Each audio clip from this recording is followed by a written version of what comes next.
দুপুরের সময় আমরা ছিলাম স্কুলে। আমার বান্ধবীরা সবাই মিলে আমরা সবাই খেলছিলাম, কিন্তু আমার তো অনেক ভাবনা। আমরা তো এটা ফলের নাম দিয়ে খেলছিলাম, আর একটার পর একটা উঠাচ্ছিল। আমার পালা আসছিল, আমি তো ভাবতেই ছিলাম কী যে হবে, কী যে হবে। তারপরে একটা দিলাম, দুইটা দিলাম, আবার আমি বারবার হেরেই যাচ্ছিলাম। আমার মনেই থাকছিল না যে এই ফলটা ছিল, ওই ফলটা ছিল।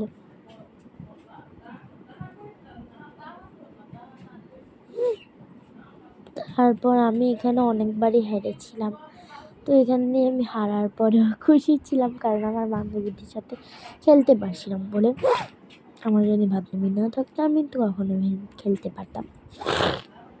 আর আমার কয়েকদিন ধরে অনেক ঠান্ডা লেগেছিল, আর এখান দিয়ে আমার একটা পছন্দের কাজ করছি, এটা হচ্ছে বোট মোছা, যেটা আমি সবসময় করে থাকি।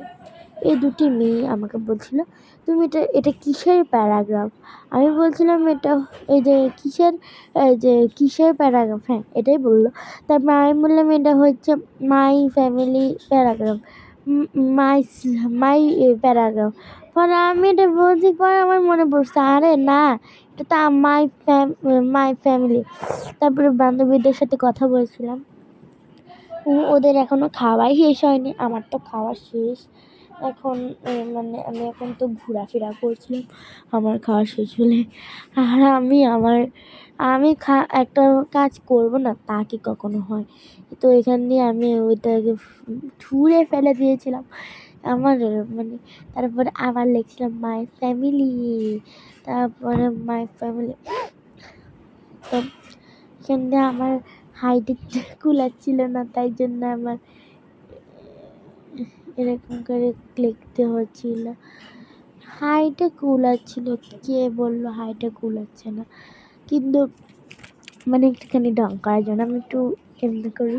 তারপর এখান দিয়ে আমি এভাবে করে দিয়ে দিচ্ছিলাম কি বাংলাটা লিখে দিচ্ছিলাম বাড়ির কাজ, ঠিক আছে। তারপরে এটা হচ্ছে মাঠের সাইড, এখান দিয়ে সবাই খেলাধুলা করছিল। এটা হচ্ছে দুপুর টাইম, আর এখান দিয়ে সবাই এখনো ক্লাসে যাবে না, কারণ এখনো তো ক্লাসের টাইম হয়নি।